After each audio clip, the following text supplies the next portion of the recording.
Hensley. I drive a BMW. Anybody with an autopilot vehicle, you know for a fact it won't do that. Right. That's a fact. So, Mr. Hensley, not what he's giving you on out of his mouth. A fact. An automobile will not get up on nobody automatically jamming brakes. I told you BMW does that. The trial is over.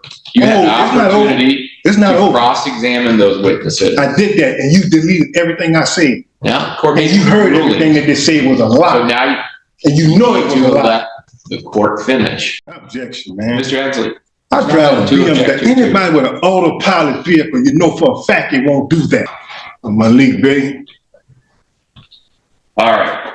So, Mr. Hensley, we've been through this before. I'm going to call you by the name that's found on the information here. You have my nationality information. You have my. So, Mr. Hensley, are you representing yourself today? Proper persona sui juris. All right. Are you representing yourself today, sir? Propria persona sui juris. All right. So, Mr. Hensley, I'm not certain what you mean by that phrase. All I'd like to know is that whether you're representing yourself today or not. We've had this conversation many times previously. It's up to you, sir. All right. So, Mr. Hensley, you don't have a response for the court? Well, you don't know what proper persona sui juris is? That means somebody presenting themselves. All right. So is that what you want to do, is represent yourself today? I'm presenting myself, Islam, yes. Okay. And then, as we've talked about several times, do you understand that representing yourself can put you at a disadvantage to other folks like the people who have attorneys that are representing them? Do you understand that? No, I do not. Okay. What don't you understand about that? None of it. You don't understand any of it? I don't understand it has a disadvantage. You don't understand what? Did you say the disadvantage? Yes. How's a disadvantage? In what term? In what manner? So the disadvantage would be that they're familiar with the rules of court, that they're trained lawyers and the rules of evidence and things of that nature. Things that we've discussed many, many times. So are we talking about law or are we talking about codes? We're talking about statutes, we're talking about court rules, we're talking about case authority. Do you understand that you could be at a disadvantage? I understand law. Are we discussing law? I'm not going to play this game. Hey, Deputy, I want you brought over here in person. We'll put this all on the record. We're going to put this on the record in person. We're going to get Mr. Hensley sentenced today, and we'll make a complete record, as complete as we can, but I want to do that in person because we can do this all morning via Zoom, and it's just not very conducive to that. So if he can be brought over, and then we'll continue with our docket until we see him here. What do we have next that we can do? Yes, sure, we call the case People v. Lowell Schwartz, case number 24S. Case number 23S, 18766FH, People v. Milton Hensley Bay Jr. Defendant is present. He is in person. He is in full heard. Today's the defendant for sentencing. And in front of him at the podium, I've provided 2 copies of his right to appellate review. All right. So, Mr. Hensley, we are back this morning for Circuit Court sentencing. He's appearing in person. We did try to start this earlier with him remote at the jail. It just made more sense for the court to have him present where we're not trying to talk through Zoom. So, Mr. Hensley, here we are again today, sir. First, I want to start with this. When I arraigned you a couple weeks ago, you were given the opportunity to request court-appointed counsel, and you were also given the opportunity for the last several months to retain your own counsel. Are you representing yourself today, sir? For objection, for the record, make the record reflect. My appellation is Malik, title is Bey. Works American National, I'm the Islam. Anything else? Proper persona sui juris. All right. So, sir, the information that I have in front of me has your listed name as Milton Joseph Hensley Jr. So we've been through this before. Respectfully, I'm going to call you by the name that is listed in the information, Mr. Hensley. So, Mr. Hensley, do you wish to proceed by representing yourself today, sir? Both of my Fifth Amendment rights. All right. You don't wish to answer any questions from the court? Both of my Fifth Amendment rights. All right. So you're not going to answer the court when I'm asking, do you wish to proceed representing yourself today for circuit court sentencing? You wish to do that, Mr. Hensley? Objection. My appellation is Malik. The title is Big. All right. So then let's get this on the record. As far as the PSI, Ms. Bond, it would appear that the court has a copy of this. Mr. Butler apparently has it. And then what do you know about Mr. Hensley receiving this copy? So Mr. Hensley, have you had a chance to review the pre-sentence report, sir? Objection. My appellation is Malik. Title is Big. And for the record, you have my nationality information within your files. So you know my appellation. All right. So when was our PSI completed, Ms. Bond? Looks like 2/29 of 04. Yes. Cut it, reviewed it. And so after the review, that would have went out to all the parties sometime in March. So I also want the record to reflect, I've seen Mr. Hensley several times as it relates to sentencing. He had been appearing for all of his court appearances. He had been cooperating with the court as it relates to expressing his desire to represent himself in these proceedings. He's never wavered from that, which is why the court is inquiring again today. I recognize that sentencing is an important part of the circuit court process. It's certainly a hearing, if you will, that would require and entitle, I should say, the defendant to the assistance of an attorney, which is why I'm asking. However, the court is balancing that with the idea that this circuit court sentencing date has been delayed several times, and the court can't help but glean at this point it just appears to be a delay tactic. The court, we sift that back through the dates, has given Mr. Hensley several times to hire counsel. He expressed that interest. Again, it appears in hindsight that it's simply a delay tactic. The court has given Mr. Hensley several times, actually not even with the sentence that the court's required to give here in a moment, keeping him out on bond to do those things, explore counsel. Even after being arrested on the warrant when he failed to appear, the court also gave him the opportunity again to request court-appointed counsel. In fact, the public defender's office appeared at his arraignment. Mr. Hensley Bays had the ability to fill out the affidavit and request counsel. Here this morning, in response to the court's questioning, he does not appear interested in answering the court's questioning. Again, it appears to be a delay tactic. I am comfortable that the pre-sentence report has been provided months ago to Mr. Hensley. I am comfortable Mr. Hensley has been given ample opportunity either to retain counsel, to ask for court-appointed counsel, and therefore the court's going to proceed with sentencing today. I can't continue to allow this delay of the matter in what appears to simply be at this point, series of incidents and responses, or lack thereof of responses, simply to delay the matter. I know Mr. Hensley's been engaged with this. We have several filings that are not court filings that he has continued to send to the clerk's office, some of which he has referenced, none of which have anything to do with the case and or the court's requirement to get him sentenced now that he has been convicted several months ago of these crimes. So what I'm going to do is I'm going to start with then Mr. Butler. As it relates to the PSI, are you aware of any corrections, additions, or deletions that need to be made with it other than what we've already placed on the record with probation? I would just ask the court to take a look at offense variable 4 regarding psychological injury to the victim. We did receive a victim impact statement. It looks like it came from Robert Siegel, who was the male occupant of the vehicle. In this case, the victim. We received that just this morning, about 2 hours ago.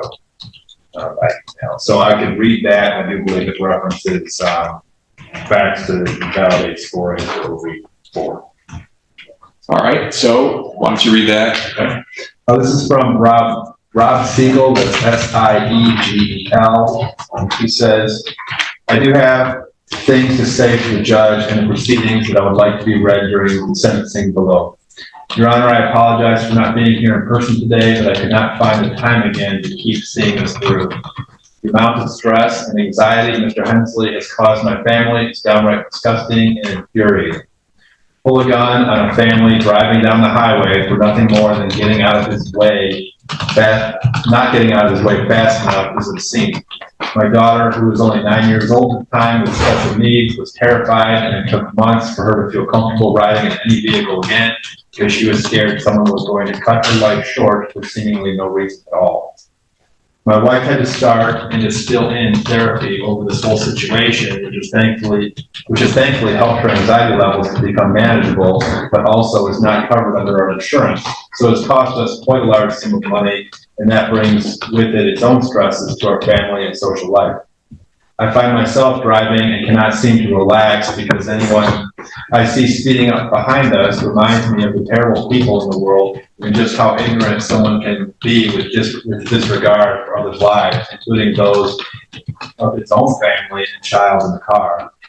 Being that there are previous charges against Mr. Hensley for almost the exact same situation where he brandishes a gun and threatens to kill people because of his unchecked aggression and inability to safely operate a vehicle, which then turns to road rage, I plead that the court recognize this man as a danger to society whose blatant disregard for human life will eventually cost someone to lose theirs, if not his own. Because of all the pain, sufferings, financial burdens, and overall creation of trauma and issues in the many lives he's affected, I petition that the court give Mr. Hensley the maximum sentence possible for his crimes, that my family and others he's affected may know some semblance of peace. To Mr. Hensley, despite everything you've done to my family over this very long process and the disdain I have for you as a human being, I hope that your time behind bars will allow you to see life differently and that you can truly find the error of your ways to become better for yourself and your family.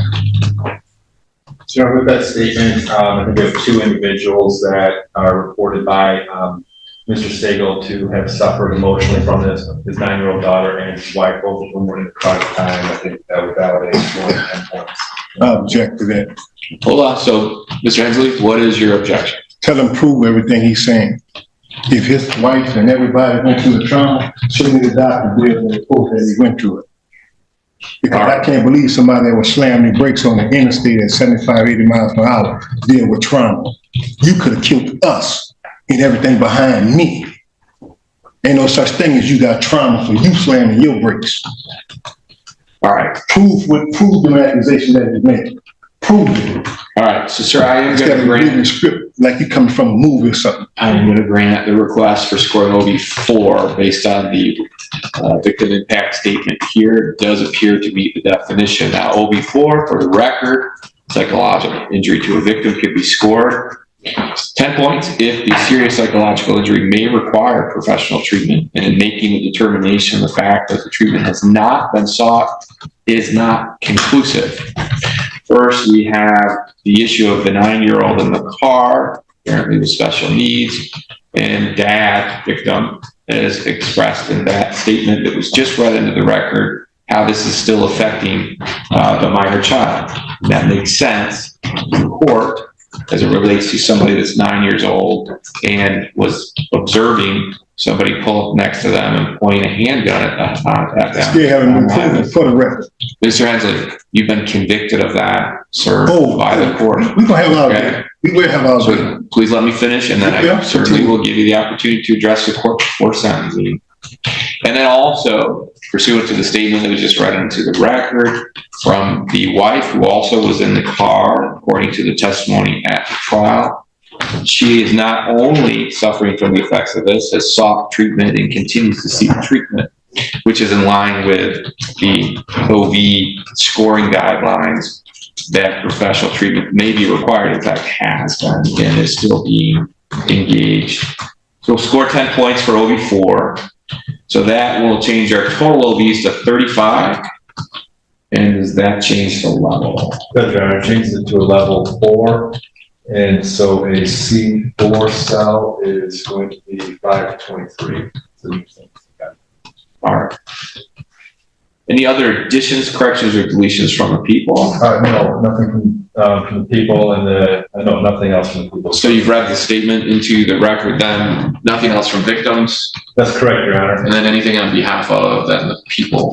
Your Honor, the recommendation on the 0 to 17 guideline range is 12 months on count 1 and 2, and 2 years on count 3 proceeding the count 2 sentence. The people did initially support that, but with the change in the sentencing guideline range, obviously this does open up, Your Honor, to more opportunity for incarceration if you so choose, and we would leave that at discretion. But otherwise, we ask that you at least follow the recommendation as intended by Hendricks. All right. So, Mr. Hensley, I'm going to give you the opportunity before I ask you to address the court for sentencing. Do you have any additions, corrections, or deletions as it relates to the pre-sentence report? Yeah, Do you have any additions, corrections, or deletions? all those accusations are false, and none of them have been proven. Okay. Not one. And he talked with this story. As it relates to this report, do you have any don't have additions, the report. corrections, or deletions? Excuse me. No, I don't have the report. All right. So, as it relates to sentencing, is there anything that you want to state to the court before a sentence is imposed? You know, I have my medical information. You know, I have stage 3 cancer. You know, I have head trauma. You know, I have neck and back injury. I suffer with a dry foot. For the record. Anything else then, That's Mr.? it. All right. So Mr. Hensley has provided, it is accurate, information regarding different medical issues that he has, that he is suffering, and is suffering today, as a matter of fact.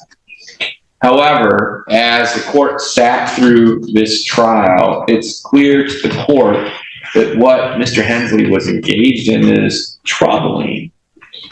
The testimony of these victims, where they were traveling on westbound I-96, minding their own business, when Mr. Hensley's vehicle comes up behind them at a high rate of speed, the victim described with great clarity how close Mr. Hensley and his vehicle were to them, to the point they were extremely uncomfortable. Objection. Did not, hold on, Mr. Hensley, let the court finish, okay? To the point that they thought they were going to be struck. The victim, I recall, describing being unable to even see the front of Mr. Hensley's vehicle. That's how close it was, meaning the grill, headlights. I recall the testimony. And that they immediately got over. Victim then went on to describe that Mr. Hensley pulled up next to them and pointed a handgun in this manner, of course, pointing over to the right and directly at these individuals. The victim described how he reached back, started to shield his family, and that they were getting down as best they could. Now, all of that, I think, is certainly actions that would cause the victims here to feel their life was in danger if somebody points a gun at them. The fact that somebody is tailgating back closely behind them on the highway at speeds of 70, 75, 80 certainly puts people in danger, could cause people to be incredibly uncomfortable about what's going to happen next. But it's a long way, Mr. Hensley, the court saying, having sat through the trial, you create the situation by driving in a manner that makes these folks uncomfortable, by coming up on them at a high rate of speed and following them that closely. Objection, man. Mr. Hensley. I drive a BMW. Anybody with an autopilot vehicle, you know for a fact he won't do that. Right. That's a fact. So, Mr. Hensley. Not what he giving you on out of his mouth. A fact. An automobile will not get up on nobody automatically with jam brakes. I told you BMW does that. The trial is over. You had an it's not over. opportunity It's not to over. cross-examine those witnesses. I did that, and you deleted everything I said. Now, court And made you heard ruling. everything that they said was a So lie, now and you know it was you a lie. let the court finish, all right? So the testimony was as the court has described, and there is no doubt that all of those actions Mr. Hensley is responsible for. That's the ironic part of it. He creates a situation that causes discomfort for these drivers, and then he's the individual that introduces a gun to the situation. The court heard 404B evidence that was remarkably similar, where Mr. Hensley is right on the bumper of a young lady, Grand Rapids, Kent County area, and then when she is very uncomfortable and pulls over and stops, Mr. Hensley again introduces a gun, pointing it at that individual. Now, I mention this because I'm not using that as it relates to a sentencing issue. I'm using that, and that it's clear Mr. Hensley drives in a manner that endangers other people, that causes them to report his activity to other people, and then when they attempt to evade, if you will, what Mr. Hensley has caused, then he introduces a gun to the situation. Now, Mr. Hensley, I don't have to tell you that it's fairly obvious that in today's world, right, today's world of shall issue CPLs, that even if you believe that somehow you're justified in displaying a weapon, and for the record, there's nothing in this trial, nothing this court heard with the 404B evidence or the incident at hand here that we're sentencing you on that would suggest that in any way, shape, or form that you were not responsible, that you had any legal justification to introduce a weapon to it. But even assuming in your own mind that you were, what happens with that in today's world is they would have a very easy avenue to articulate, I felt in fear for my life or great bodily harm, and assuming they were lawfully carrying a gun, could take action, shoot you, in other words. And I can remember just in little Ionia County, an incident that occurred just a few blocks from here, in which an individual was tailgating a lawful CPL holder going right down Steel Street over here. And so that individual, much like here, got over, pulled into the car wash to get away from this guy. And the guy behind him pulls right in behind him, much like in the 404B evidence I heard with you.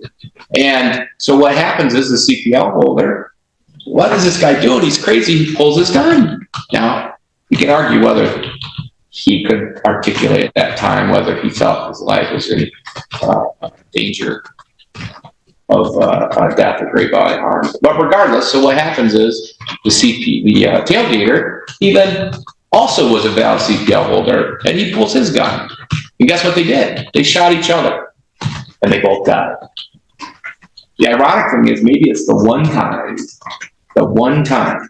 that a government program worked 100%, because to get a valid CPL, you have to take this course, do all those things, and part of that is shooting your gun 15 times or something. I can't remember. I worked on my own call. I knew about a CPL. Yeah, well, my point is, so they both hit their mark, and they're dead. And it's started from something just like this. And so my point in demonstrating the story to you, retelling the story, is when you engage in this kind of behavior, it puts your own life at risk. Put your own life at risk. And that you're lucky that hasn't occurred to you, but you certainly have frightened the heck out of people with what I heard in this trial. You certainly were in the wrong, and you're not a valid CPL holder. That's the other problem. Because I don't need it. All right, well, I recognize you think that you have some fundamental rights that I'm not aware of found either in state or federal constitution, and you certainly can take those up on review, right? I'm already in Western District Court already. So that's fine. Okay. You can appeal anything that you'd like, any reason you think you have a valid appeal, but they're simply not found in state or federal constitution. And so here we are today. So that's how we end up with a carrying a concealed weapon, felonious assault, felony firearm. And what the court likes to do, Mr. Hensley, as I'm reviewing this, I will say this, I'm weighing positively in a positive manner here. You stand before the court at age 50, you don't have any prior criminal history. Exactly. which is somewhat remarkable when I heard about the 404B evidence. So Exactly. I don't know how that didn't result in some sort of crime, but it didn't. And I'm recognizing that, and I'm going to recognize that in the sentence I'm going to impose here in a minute. We do have the sentencing guideline now, which is 5 to 23 months. Court likes to think about the middle. The middle of 5 to 23 is going to be 14. And I also want to recognize that you don't have any prior criminal history, and that I will also recognize until lately that you've been cooperative with the court. You showed up to court, that you, as far as I could tell, did your very best to represent yourself, and were adamant about doing so and took this matter seriously. All of those things, I think, are things the court can weigh that are positive to you. The negative, though, sir, is the outcome of this is your actions and one causing this and then making it worse with introducing the gun and pointing it at this family on the date in question. Can they prove that? They did prove that. No, they Beyond did a reasonable doubt No, they at did trial. not. I recognize you disagree with that. Because you had asked the court to you decide had it, photos, and you the had court video, decided it. you had somebody's mouth. Those are all Yes. evidentiary issues that you, again, can explore on appellate review, sir. You're welcome to do that. Yes.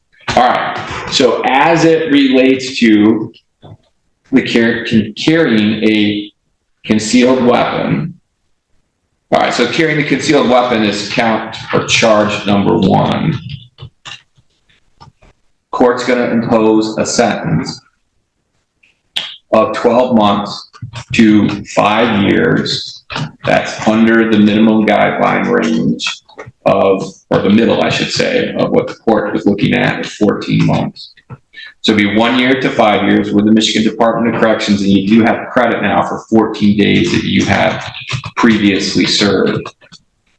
As it relates to the felonious assault, now this would be charge number 2. The court's going to impose a sentence of 1 year with the Michigan Department of Corrections to the statutory max of 4 years. You will receive credit for 14 days that you have previously served. And then as it relates to count 3, this is the felony firearm. The court is required, Mr. Hensley, to impose a sentence of 2 years with the Michigan Department of Corrections. And then counts 1 and 2 that I mentioned earlier will be served concurrently with each other, but this count 3 by statute is required to be served consecutive with and preceding these other 2 counts. So 2 years with the Michigan Department of Corrections. As it relates to the monetary obligations, Mr. Hensley, the court is required by statute to impose $130 as a crime victim rights assessment. Court's going to impose court costs in the amount of $1,500. There'll be a $60 DNA testing fee, and then required by statute are the state costs in the amount of $68 on count 1, $68 on 2, and $68 on 3. All right, so Mr. Hensley, you do have a right, and this is something you're interested in. You've expressed that interest to seek appellate review of the sentence the court has imposed. If you'd like to do that, you have 21 days from today's date to make that request. You have the appellate paperwork They're there. right in front of him along with the pen. All right. He's already in the district court. You want the case number? So hold on. So you have 21 days from today's date to make that request. All right. If you want to ask for a court-appointed attorney as it relates to this appellate review, you have a broader window of 42 days to make that request. Okay. Because you were convicted at trial, you have an automatic right to seek this review, meaning that if you ask for that review, then the appellate court will have to take a look at it. All right. So if you can, then there's a pen there. I need you to sign. There's 2 copies of that. One for you to keep, the other one for you to initial and date that you've received it. So if you could do that for me, sir, it's right there on the podium. This is your all rights. You can take that with you. I'm not signing anything. All right. So for the record, Mr. Hensley Bay is indicating you don't want to sign that, sir. I'm not signing anything. All right. So for the record, then, though, I am going to send back with the deputy his copy of the appellate review form. I'm going to place the unsigned appellate review form here, Mr. Hensley, only because we've dealt with this case for so long. If you want to explore these, though, this form is important to you, okay? I recognize that you are refusing to sign it or acknowledge it for the record, but this is something that you want to file timely if you want appellate review of this. They don't have jurisdiction. So if they don't have jurisdiction, neither do he. All right. Well, I think that the court has jurisdiction, We don't see. and if you In this courtroom hearing, the defendant repeatedly refuses to answer the judge's basic questions, insisting on sovereign citizen-style arguments about his identity and the court's authority. Even after being given multiple opportunities to confirm whether he wanted to represent himself, he avoids giving direct answers and continues making jurisdictional objections. The judge remains patient throughout the hearing, explaining that the case has already been through trial and that sentencing cannot be delayed any longer. When the prosecution reads a powerful victim impact statement describing the lasting emotional trauma caused by the defendant's actions, the court finds the evidence credible and factors it into the sentencing decision. Despite the defendant denying the allegations and claiming the court lacks jurisdiction, the judge emphasizes that a jury had already found him guilty beyond a reasonable doubt. After reviewing the facts, the defendant's lack of criminal history, and the seriousness of pointing a firearm at a family during a road rage incident, the judge imposes a prison sentence. In the end, the defendant even refuses to sign the appellate paperwork, bringing another tense courtroom exchange to a close.